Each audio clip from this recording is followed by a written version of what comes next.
Hello, everybody. Welcome to the Resource Roadmap Show, OT Edition. I am your host, Carissa Simon, and I'm joined by our amazing OT content development team, Megan Wilkinson and Johnny Ryder. In our podcast, for the new listeners, we talk about the resources released for OTs by Therapy Insights each month. We also discuss some articles, recent articles, so you guys can have more evidence-based practice. And then at the end, we discuss a case study, what we would do, what resources we would use, and kind of how we would approach their case.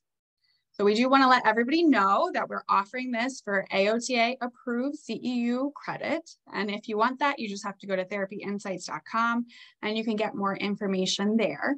And because of that, we need to verbalize our disclosures. We are all paid by Therapy Insights to be here and part of this podcast. And we're going to be discussing resources that are created and offered on therapyinsights.com. All right, and with that, we want to get started with this month's resources.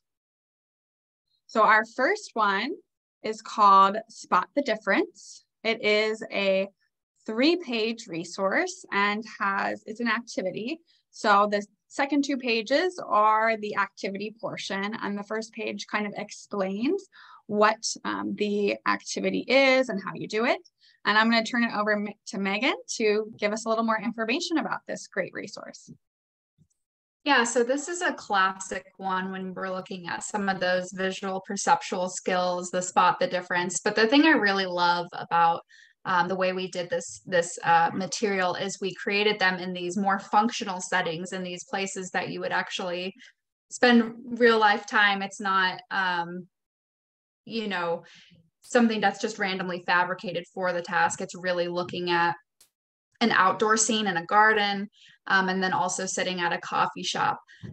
So making it as functional as possible, always, the best that we can.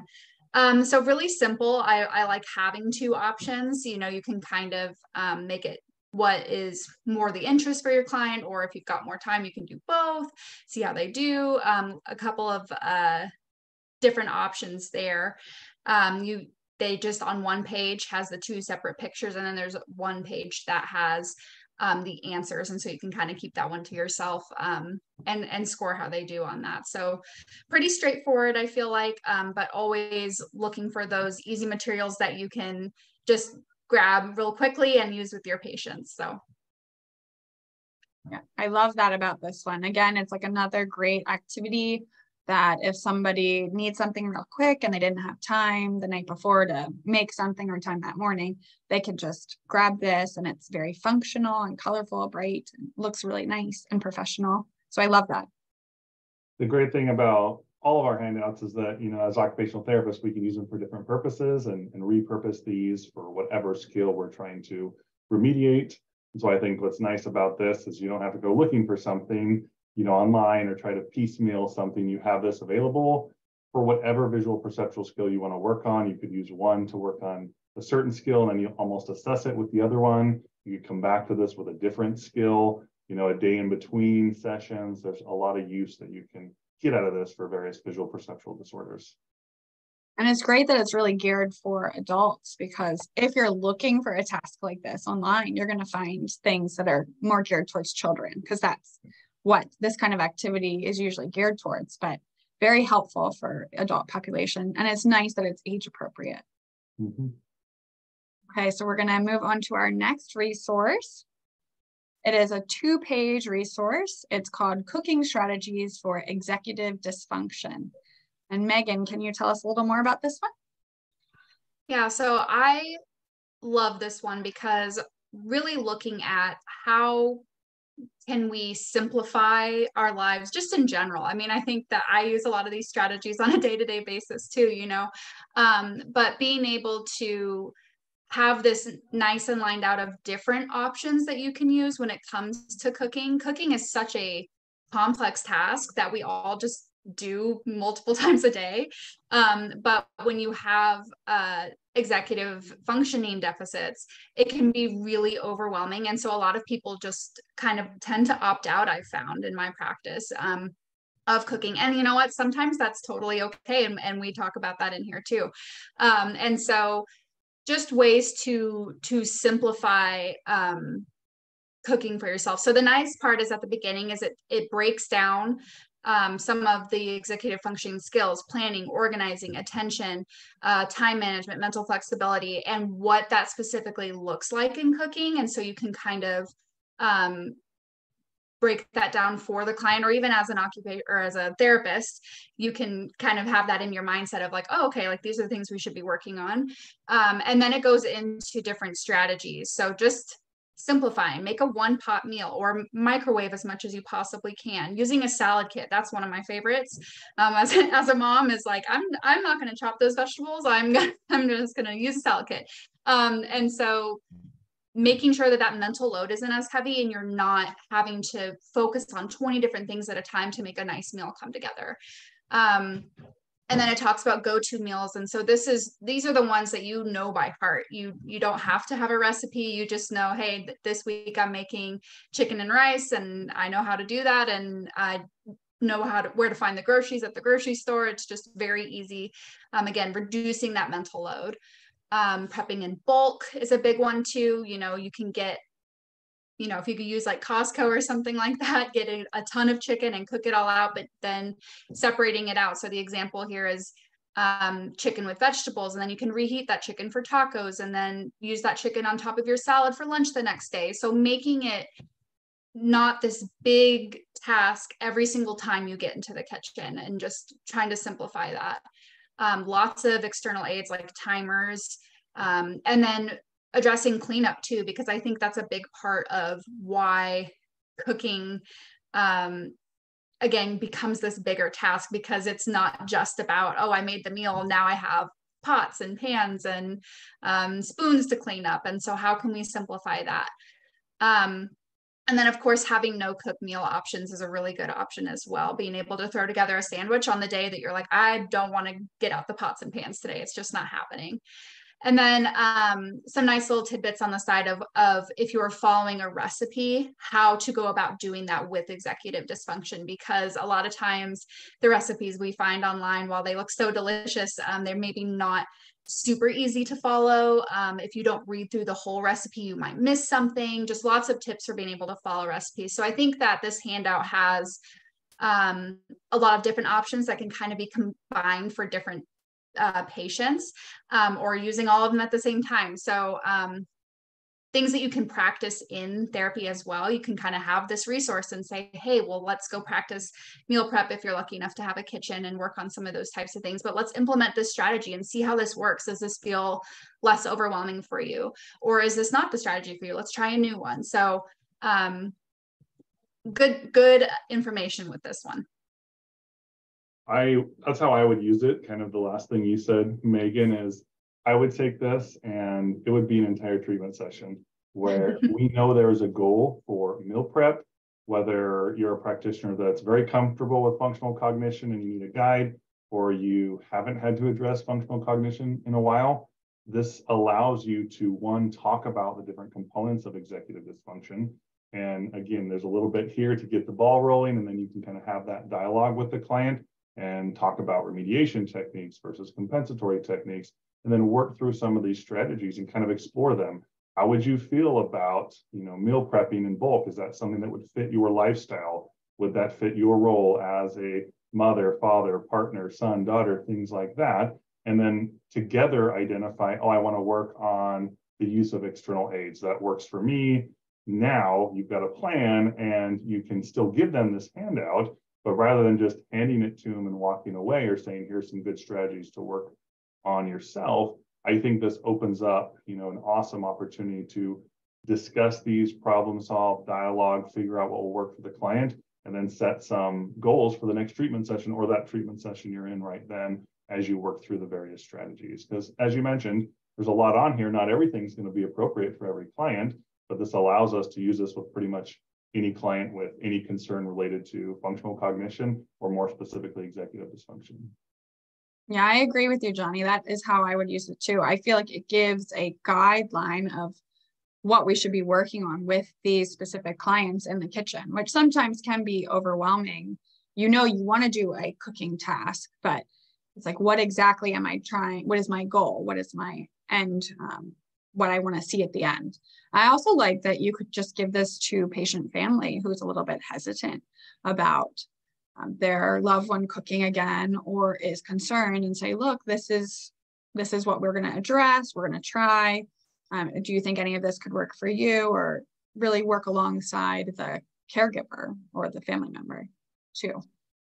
Yeah, I think just the multi-use of all of our handouts, and sometimes I think calling it a handout is a little bit limiting because it's not just something that you do give to them. But I work with a lot of new practitioners who have tons of knowledge, tons of skills. But if you haven't done a session on this one topic in a little while, you kind of start to panic a little bit, and you're kind of like, how do I handle this? And you pull out one of these quote handouts that are also like clinical guides in some ways, and it could be enough just to give you a quick refresher. It could be a guide for that whole session. It could be a conversation starter. Whether you're, been working 20 plus years, or you're a brand new grad, or even in your level 2, fieldwork experience, you can use this in so many ways. And so I hope that people recognize that, even though we call them handouts, there's more than just handing them out. Yeah, I like that. Clinical guide. I like that. All right, and we're going to go to our next one, which is knee replacement and occupational therapy. This is a 2-page handout that has some pictures of adaptive equipment and footwear that you should and should not wear. And Megan, can you tell us a little bit more about it? Yeah, this one was a request from somebody. And so like I've mentioned before on other shows, I love getting requests. I like knowing what you guys are missing and what gaps you're feeling are out there when it comes to resources. And so we always try to fulfill that and kind of exceed expectations when it comes to that. So this one is really looking at having some guidelines as the client is going into surgery, and what they're expecting immediately after having a knee replacement, and what they can kind of expect when they go home. The big key points here are the pictures, I think, and having the resources to really visually look at what equipment looks like, because I think sometimes, as practitioners, we are so familiar with this stuff. And if you just kind of go on a spiel talking about it, and this is all very brand new to someone, it's kind of like, what's a reacher? I don't know, so having some of those pictures is a really, really helpful aspect of this handout. And so it specifically is talking about OT's role in therapy as well at the very beginning. And, when you have all these people coming into your room after you've had a surgery and you can't keep anybody straight, having that little piece right there to say, okay, like this is what OT is going to work on with me specifically after my knee replacement, talking about self-care, bed mobility, functional standing, all of that good stuff. And then there's a nice checklist here of how to prepare for after your surgery. So things you can potentially do beforehand. And so having this in like a packet as a handout to them prior would be a wonderful thing as well, because family support and caregivers, whoever, can also have this as a resource, and you can kind of like lift some of that weight off your head knowing you've taken care of some of those things before you even enter into surgery. So some of the points are like, prepare some freezer meals ahead of time, and make sure that you have someone to take care of pets and children and some of those types of things, just to again reduce some of that stress of going into a surgery. And then on the second page is really the bread and butter of like, I'm doing my rehab right after my knee surgery, and what are we going to be looking at? And so it talks about dressing. So coming into the hospital with loose and easy slip on and off clothing, so that you can easily practice some of these methods that are going to be taught with the adaptive equipment, and not feel limited by your clothing choices. And then it goes into a lot of the very specific, strategies that we know by heart as OTs, but again, it's in a nice written form for the client. So dressing, you're going to thread your operated leg first, and undressing, you remove the non-operated leg last. And so just really clear, concise bullet points that they can kind of follow, have at hand. It then dives into toileting and showering, and then has these nice pictures of shoes that would be appropriate to be using, and then ones that would not be appropriate. And then also fall prevention checklist. Obviously, we know, again, as clinicians, that a lot of times falls happen after these surgeries, and we really want to prevent that. And that's a huge thing that we can really be pointing out. And so that's in a nice blue box at the bottom, and checkpoints of making sure you have that proper footwear. And then they have that resource right above to look at, oh, here's the footwear I should be wearing, making sure your lighting is good, taking your time, and then asking for help. So just a really good, concise way to prepare for knee replacement and what to expect when you're working with an occupational therapist after having knee replacement. My first thought when this was announced was like, this is following evidence, because we have found over many years, the more someone understands their procedure, what to expect as part of all aspects of rehabilitation, the better the outcomes. And so, as you mentioned, this is going to relieve some of that stress, but that's evidence-based as well. So this is something that, you know, occupational therapy practitioners could use as those pre-surgical groups. I used to teach those, and there were never any resources. I was constantly trying to make something and type something up. It never looked this good, that's for sure, because I wasn't very creative. But for those of you that are teaching those pre-courses, you know, before someone has a TKA, maybe we'll have one in the future for THA as well, or, you know, total shoulder arthroplasty, things like that. These can be the perfect handout. They can, again, be a guide. If you're not teaching those types of courses, maybe you should consider it, because the evidence supports it, and it's a great role for occupational therapists to explain both the medical side, but also the rehab side, and what life is going to look like after, and how you can get back to your normal life as quickly as possible. And like what you were saying, Johnny, when Megan was talking through this, I was thinking about how it's a great way for us to advocate for ourselves and our role, because not in every hospital, OT is not always a priority after knee replacements, which makes sense. To a certain extent, you want to be able to walk again. That's what everybody's goal is, get their knee range back. But I think this is a great way to advocate for our role, not just post-surgery, but pre-surgery, and hand it to some of your administrators or unit leadership and say, look, like, this is what I can contribute as an OT. I really think I have a role in this, and look at what I can do to help with patients. Absolutely. All right, and we're going to go on to the next one. And it is a 2-page handout. It's called Joint Protection for Arthritic Hands. So there are some pictures on there showing what you should and shouldn't do, and a lot of different tips and tricks. And Megan, can you go ahead and tell us a little more? Yeah, so this one was actually also a request. This information has been out for a long time, but it's very dated. And so I think that we did an excellent job of providing images that show some of those protective positions that we can be using, some of the adaptive equipment that we can be using in a way that is modernized and easy to very quickly, without even reading anything, you can kind of tell, looking at this sheet, some strategies that you can be using in your everyday life. So it breaks down, again, several different strategies that we can be using in order to protect our arthritic hands. So planning ahead and pacing yourself, and then really talking about the relationship that these individuals have with their pain, because pain is just a part of their life. And so being able to, like I said, frame it in the way that you have a relationship with that pain, right? It's a part of you and part of what you're going through. And so instead of trying to ignore it or let it limit you, basically saying, like, what can I do to continue to live life independently, knowing that this is a part of my daily experience. And so some of the biggest points that we know is using those larger and those stronger joints to be able to do things. And then there's a nice bullet pointed list of examples of being able to do that are, a lot of them are associated with the photos that are on this page.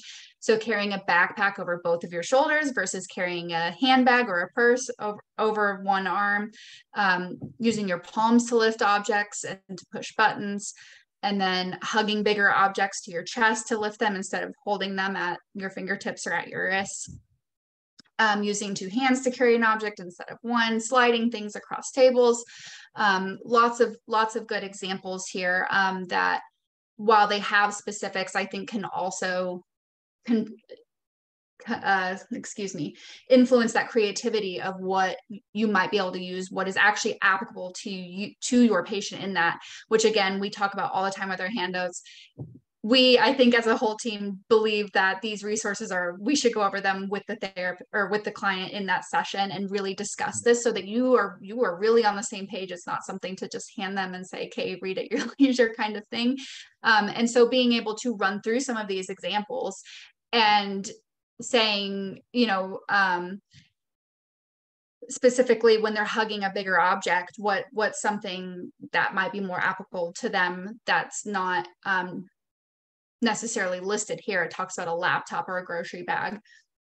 Maybe it's specifically I'm blanking here, but maybe their bag, their purse or something like that. That's really heavy. Being able to bring it to them and talking about those examples and then putting them into practice. Can you demonstrate to me how you would pick up this large object using these strategies that we've talked about right here to make sure, are they understanding? You're not just like rattling off to them. It's a conversation, right? And then modifying their grasp. And so we actually have another handout in the Therapy Insights resource or library that talks about buildups and how you can use it on so many different objects. And so that's talked about here. Again, that might be a good one in conjunction to use. And so building up your writing utensils, your kitchen tools, any hobbies you have, such as gardening. And then balancing, again, rest and activity. I think that so much of it is, again, talking about how do I work this into my life without it limiting me, but also without ignoring it. It's really about that balance. How do I accomplish the things that I need to do with this?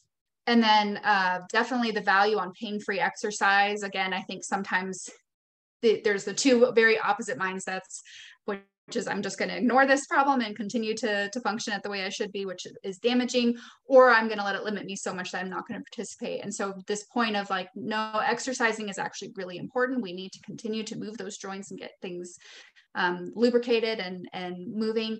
And then lastly, talking about the use of splints and braces and some popular ones that are used for arthritis.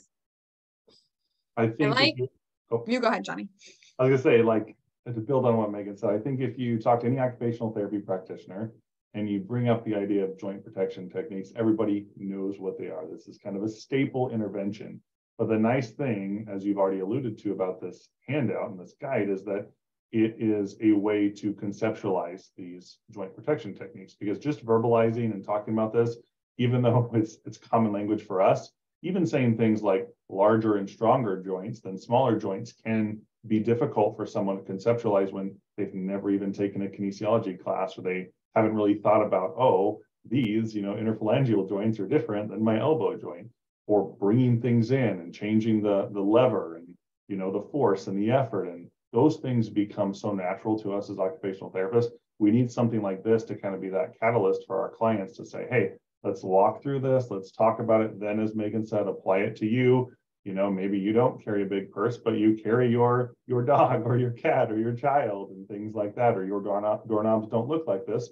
How can we modify that as a partnership in therapy? And so I like this because it opens that discussion, but it still allows us to move into client-centered on a topic that may be very comfortable, but is hard to educate someone on without visuals, without demonstrations, without application. Yeah, I was thinking along the same lines that I love how it has those pictures. I feel like that sparks both the therapist and the client to think about, oh, maybe their door handles are okay, but their locks are tricky. And so it will like spark that conversation.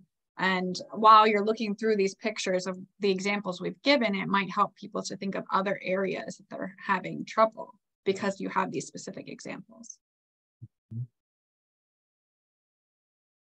And then we're going to move right into our first article snapshot, which is related to this last handout that we talked about, which I love. So it's called Assistive Devices, an Effective Strategy to Non-Pharmacological Treatment for Hand Osteoarthritis, Randomized Clinical Trial. And Johnny, can you tell us about this article? Yeah, so this is a study, a very well done study looking at the use of assistive devices as kind of a strategy for non-pharmacological treatment for individuals that have that hand osteoarthritis. All right, so it is a randomized controlled trial. It was prospective. The assessors were blinded. So this is a really high quality study.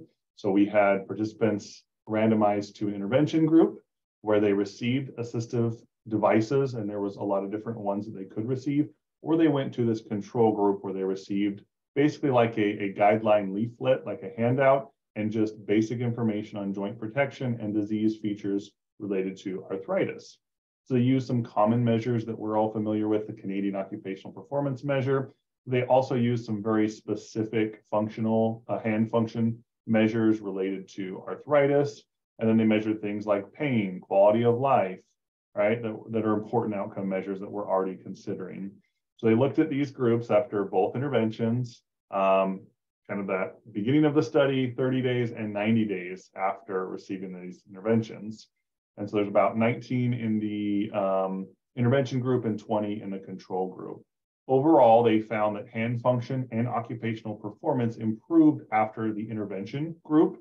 And when they kind of compared the results, there was a statistical difference in the Canadian Occupational Performance Measure, right? And so we found a little bit more of an improvement in those that received actual assistive devices.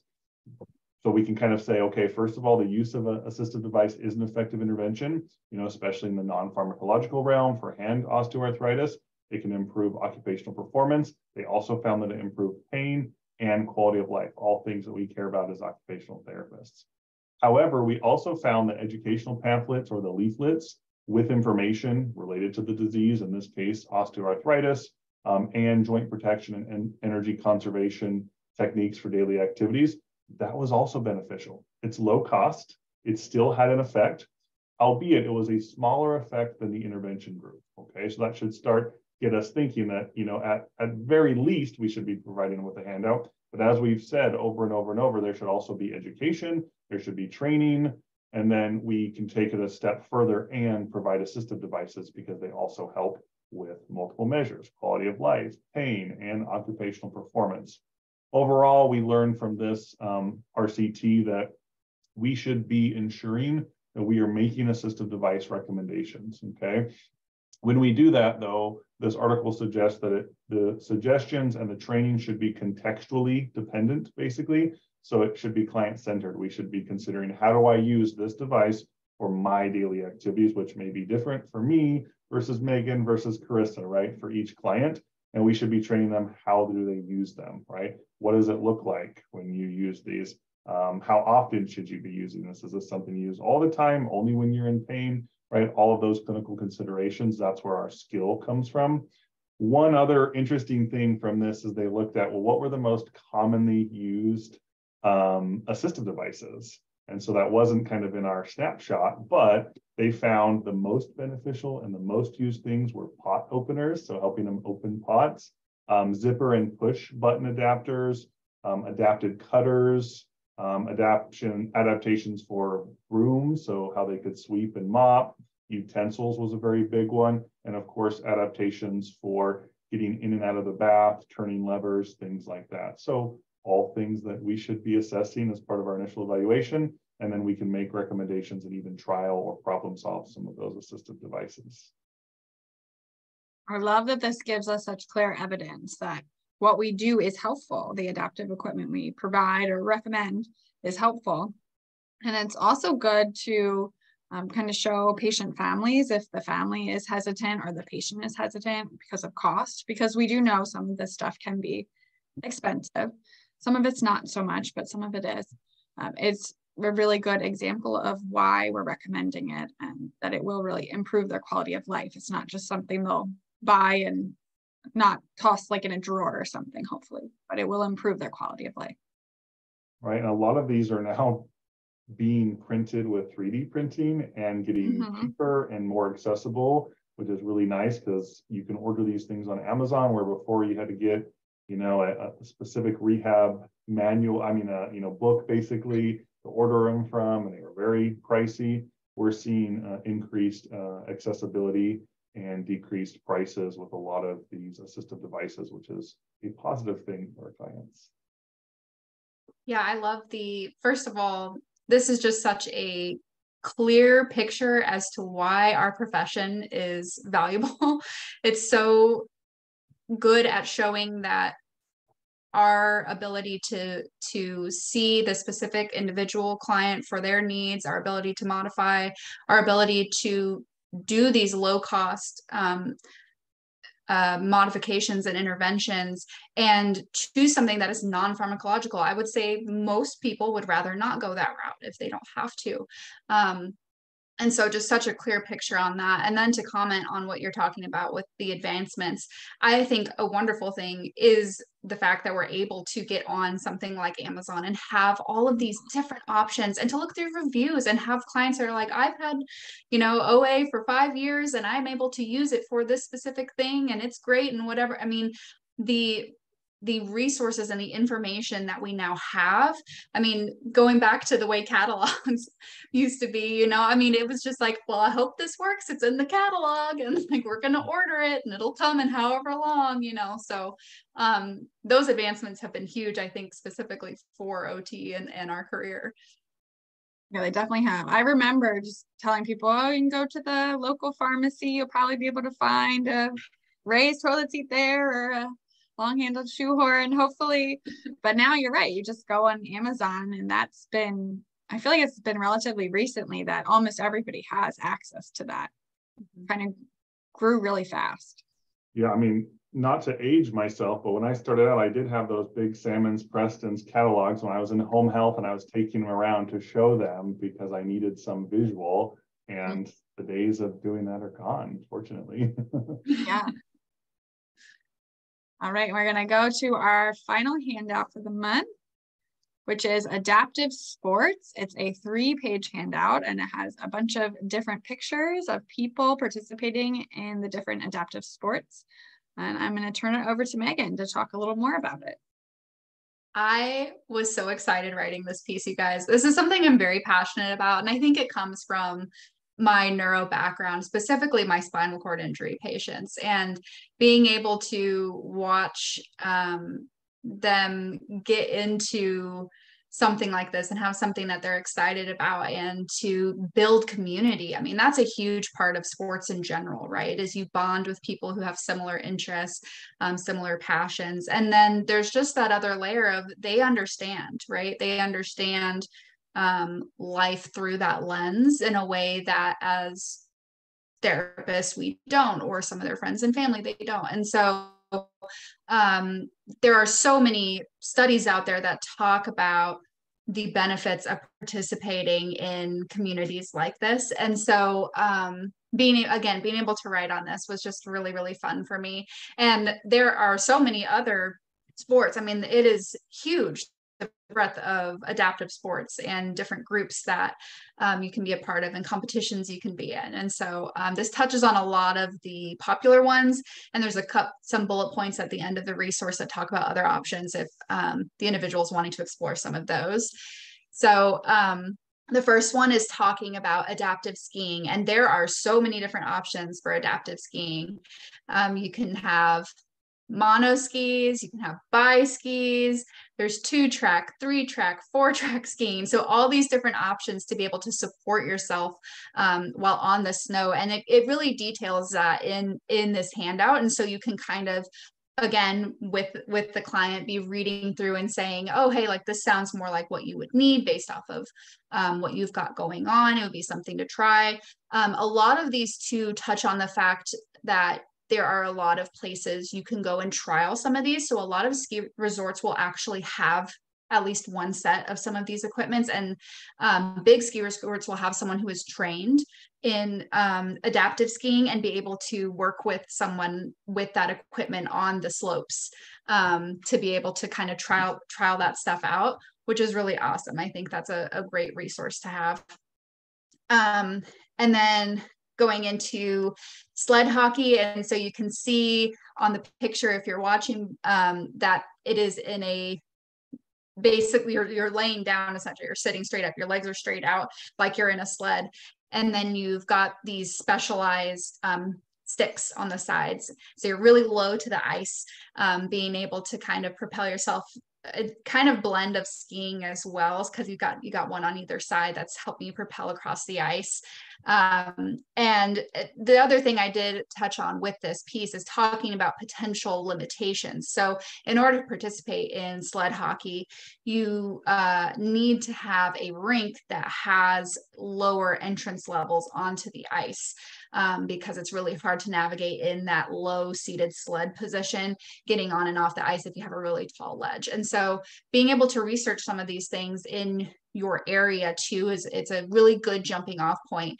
Hey, we've read through all of these, they're interested in sled hockey. Okay, well, this made the point that the rink needs to have this. What are the supports in our local area? Being able to just really deep dive into the availability of the community. And again, depending on where you are in the country, some of these might be more popular rather than not. Down south, you're probably less likely going to find adapted hockey rinks with that low ledge, whereas up north you are probably more likely to find a lot of those. It was really fun too. As I was creating this, I started getting that Google feed of my local areas that were saying, oh, these are the adaptive teams that are in your area, and I was like, that's amazing. I love this. So very cool. And then it also dives into kayaking, and it is amazing the amount of equipment that there is for a lot of these sports. So many different options. So there's high back seating, which is great for someone who has a spinal cord injury. And then they've got these extra balancing pieces that are out in the water to make it so that the tipping is less likely to happen. It's a much safer way to do that. There's ways to lower somebody who is a wheelchair user into the kayak. Just lots of different equipment that makes it really accessible. And again, lots of groups across the country that support these things, being able to kind of trial these out, do kind of like camps almost to figure out what works for you. Cycling is huge in the adaptive sport world, and there's lots of different types of bikes that can fit the specific needs of the individual. So tandem bikes, which allows for 2 riders. So these are good for individuals who have like a significant cognitive disability, and it's not something they could safely do on their own, but love that movement, that freedom of riding on a bike. So having a caregiver or family member with them to kind of help them get out there and using that. The tandem is a great option for that. There's also recumbent bikes, which is that more lower to the ground, reclined kind of bicycle. And again, they have that high back seating, which is great for core support and added comfort. And then the trikes typically tend to be more popular with more leisure and older populations, whereas a recumbent bike is a more competitive cycling sport that these individuals can get into. And then there's hand cycles, again, for our individuals who don't have leg function. And if you're watching on this picture, it shows someone with the hand cycle on their bike and being able to propel it with their upper extremities instead of their lower extremities. So again, just so many amazing modifications and options for this sport. Golf is a big one. I grew up in a big golfing community, and so this one is a particularly expensive sport for our disabled clients, but also for people who are more able-bodied anyway. So it's an expensive sport regardless, but this one has these big carts that can actually move the person into that standing position so that they can swing the golf club. But there's also, you can learn how to do seated golf as well. That's a popular way to learn how to do it without having to get that equipment. And then there's all sorts of different tools for extending reach down to the ground to hit the ball. For grip, it will actually, there's some tools that can attach the hand essentially to the golf club. So making sure that you're really, because it's typically a two-handed swing, if you have one that has a lot of weakness or reduced grip, it can kind of hold your hand to the golf club while you swing, which is a great modification. And then the last two on here that it specifically goes into detail about are wheelchair basketball and wheelchair rugby. And with wheelchair rugby, we have a nice little QR code, which shows a really good video about what it looks like, and kind of getting to watch people playing it, which is awesome. And with all of these, being able to go watch a video and see what it looks like is great. But this one is really popular because there was a documentary called Murder Ball, because wheelchair rugby used to be called Murder Ball because it was so aggressive and physical in nature. You've got people in these really built up wheelchairs that are very specifically made for these sports, and they're just crashing into each other, and you see people flying and falling on the ground and doing all sorts of crazy stuff in this sport. But just a lot of camaraderie too. I think, you know, there's a deep passion in sports in general, and being able to carry this one out. And this is such a fascinating sport to me because it is a blend of multiple sports together. Basketball, hockey, and handball is kind of what this sport is combined to create wheelchair rugby. And so again, on these, talking about some of the different rules, because specifically wheelchair rugby is basically its own sport within itself that was created for wheelchair users. And then in wheelchair basketball, talking about some of the differences. And so with both of these, they play on teams that have a point system that is determined by people's level of ability. And so each team has to make up a certain point system. So someone on the team could have a lower point system while someone else has a higher point system, but together their team makes up a certain level of points in order to be on the court at the same time, which I think is a really great way to kind of categorize that. And then again, like I was saying, at the end of the resource, it has bullet points talking about other options if you really want to kind of deep dive and look into some more options like sailing and bowling and hunting and fishing and all the different adaptations that can be made to participate in sport. And there are a lot of local competitions that you can be a part of, state competitions, just like you know, any sport. There's multiple levels that you can participate in this. And we, you know, the Paralympics is really famous, but there's also the extremity games, the Special Olympics, and then there's the Deaf Olympics as well for people who are hearing impaired. So it's a really big group and community, and just being able to be the person as OTs, it's totally in our realm to say, hey, this is something that you should be looking into. This is really valuable to your quality of life. And we should investigate this, because I think it's a normal experience for people to feel like this is all off the table when something like this happens to them. And it's just so not true. And so as they start to gain that independence, introducing like, hey, like, how are you going to get back out there? I know you were a big basketball player. Did you know that wheelchair basketball is a thing?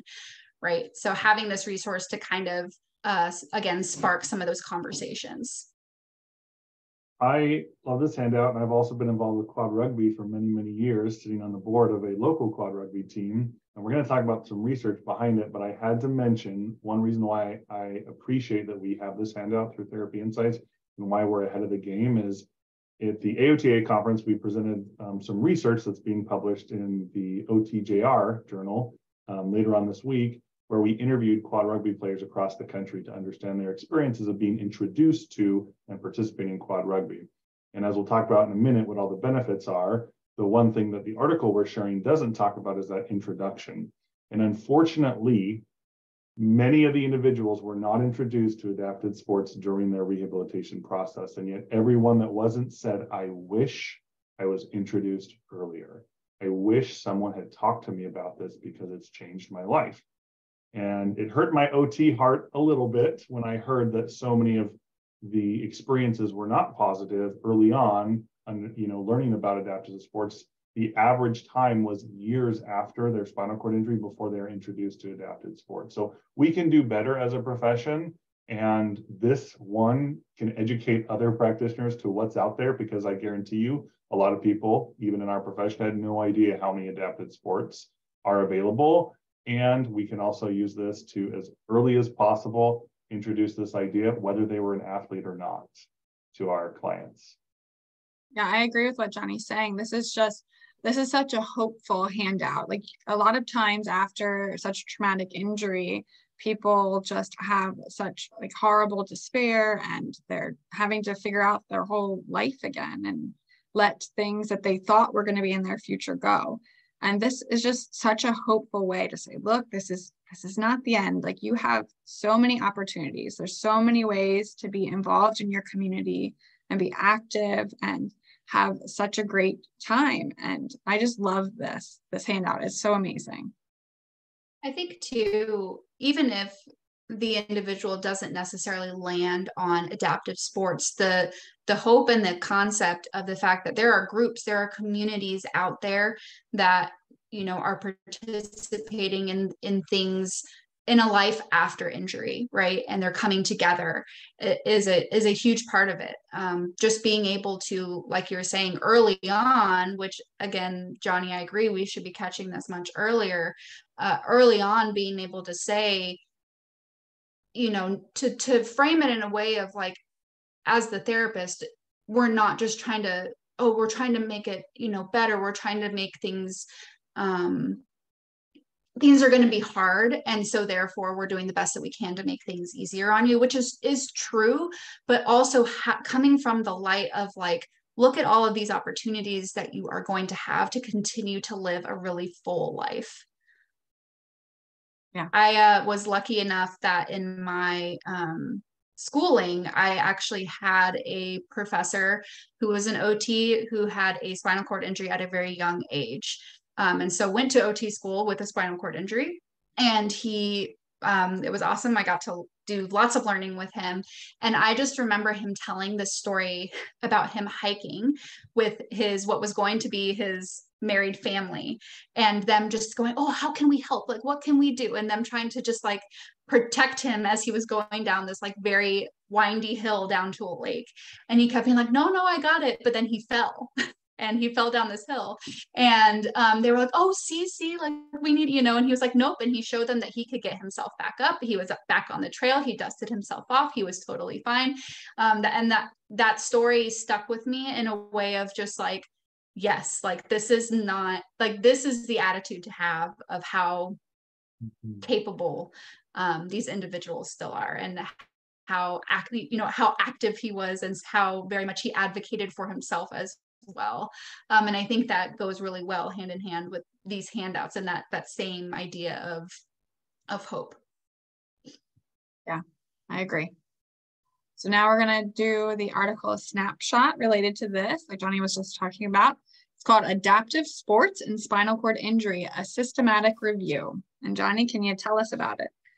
Yeah, I'll be quick because we've talked about adaptive sports a lot today, but it was a systematic review really just looking at the last 5 years. So an update on the evidence. So it's very recent literature. Overall, as we would expect and know if we work in this realm, adaptive sports has been shown to have many positive health benefits, including physical and psychosocial benefits.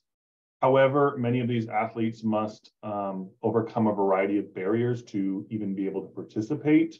Some of those things that they found were transportation issues, accessibility, and of course, socioeconomic factors with how expensive it is to participate in these sports compared to some able-bodied sports. So they also identified some facilitators to participation. So if individuals had a pre-injury interest in sports, they were more likely to want to engage in sports. Males tended to want to engage in adapted sports more if they were injured at a younger age. However, they highlighted it doesn't mean these are the only factors. It just means those individuals tended to find adapted sports quicker and easier, but we should still be introducing this to anyone and giving them the opportunity to participate if they want. Because we know that as occupational therapy practitioners, individuals might want to explore new leisure, new recreation occupations, especially throughout their life. And so we should be open to adapted sports with everyone. So a lot of different sports were highlighted in here. Megan has already highlighted them today, but I think some of the interesting things that we haven't talked about is now there's even virtual options with esports, which are brand new. And also we have better knowledge and ways of monitoring athletes for pre, peri, and post competition injuries. We have a lot of knowledge out there about injury prevention for these individuals and things like concussion management, what healthcare professionals should be involved, how to train coaches and players. Yet we still have more research that's necessary within this population. We're still extrapolating a lot from able-bodied athletes. But I think the key takeaways are that there's physical, psychological, and social benefits of adapted sports for individuals with spinal cord injuries, and those benefits are numerous. We don't even have time today to talk about all of them. We as therapists can help address some of these barriers to participating in adapted sports, and we should be advocating for increased access. All right, we know the benefits, right? We know the evidence, so it's our job to help increase that access for our clients, and adapted sports should be a part of that plan of care. And how are we going to get them to get involved in this and whatever level of care we are giving them, if that is one of their preferred occupations. And then, as we mentioned, we should be introducing clients to adaptive sports as early as possible to maximize their participation and those psychosocial benefits that we just talked about. All right, so moral of the story, adaptive sports are great. Introduce them early on and do what you've been trained to do as an occupational therapy practitioner and support them in that goal, if that is one of their goals. I love it. Amazing. All right, so now we're going to talk about our case study. Miss Little is a 75-year-old female in the hospital who is status post a right knee replacement 1 day prior. She has a 5-year history of osteoarthritis in her right knee with significant pain that was impacting her ability to participate in desired daily tasks. She is planning to return to a 2-level home with 5 steps to enter. Her bathroom and bedroom are located on the 2nd floor, and she has a full flight of stairs to reach the 2nd floor with left ascending rail.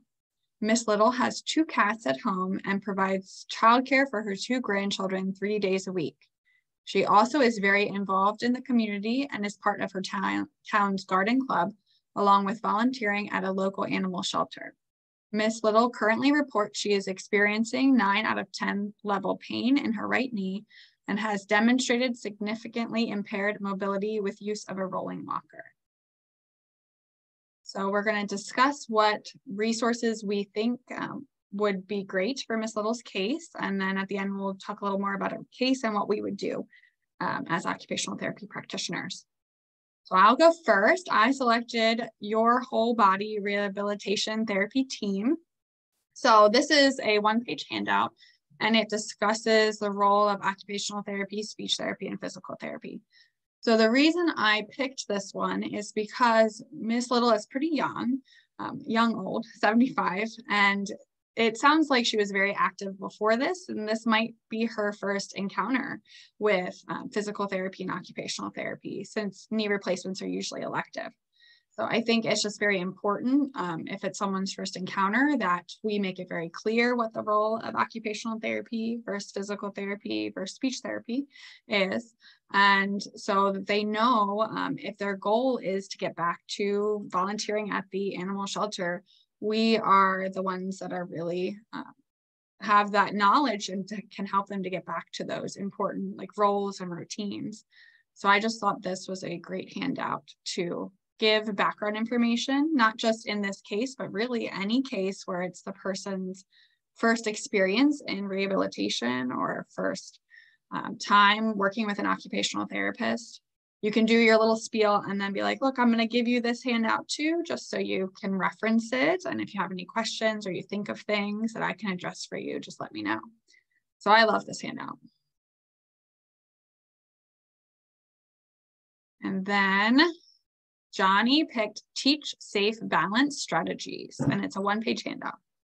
Yeah, so I struggled. There's lots of options. However, with the information given in this case study, I would guarantee that the occupational therapy practitioner will be working on some safe balance during ADLs and IDLs. And so I thought this handout would be a great place to start.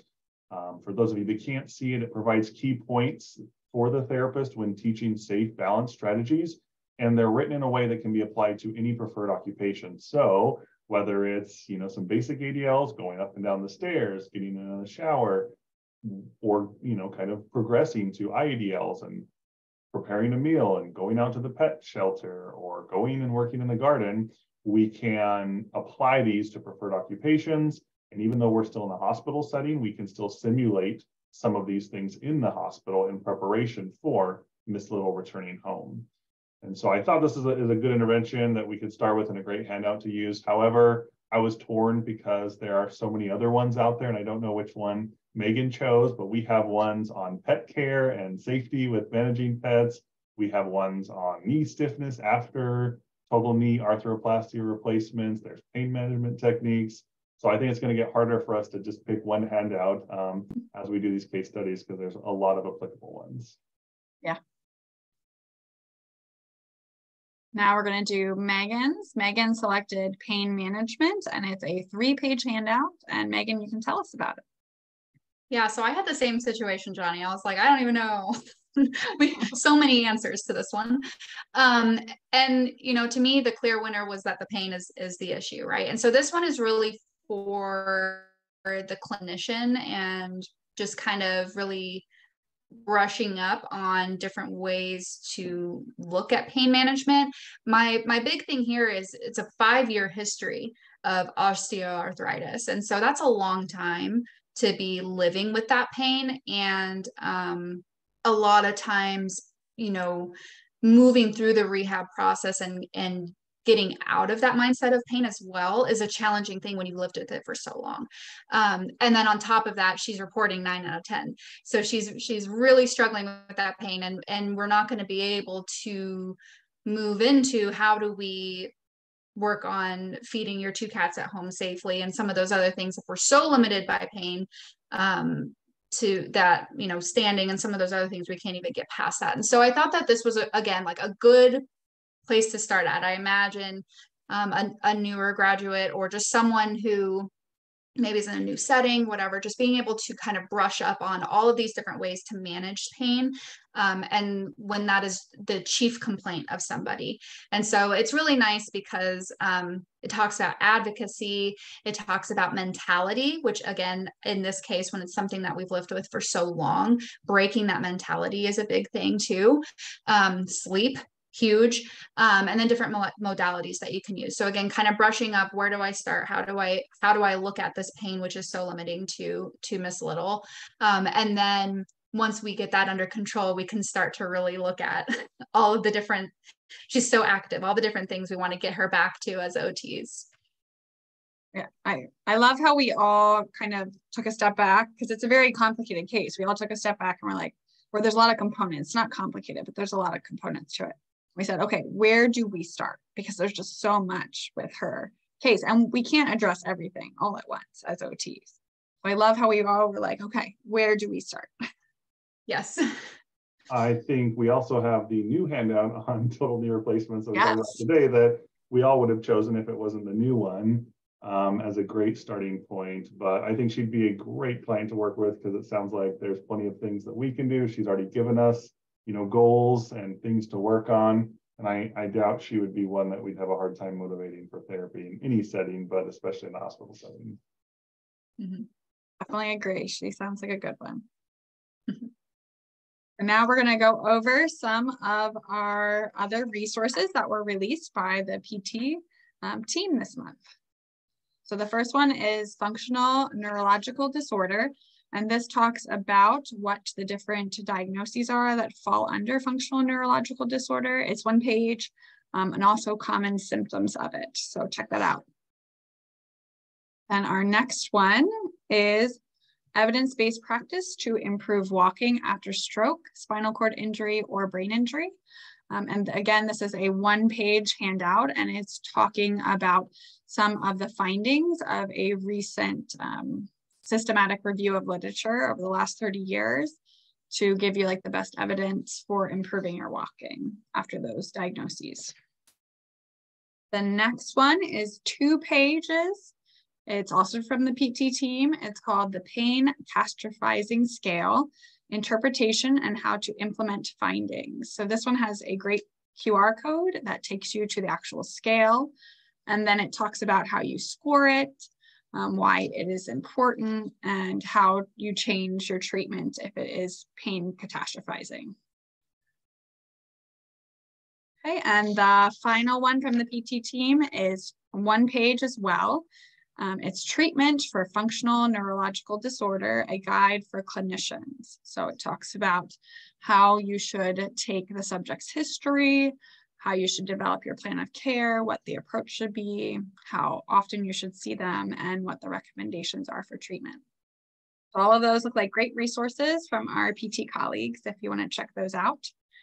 And to get instant access to all of the resources we talked about today and hundreds more, just go to therapyinsights.com. You can access all of them there. All the links for the resources are available in our show notes.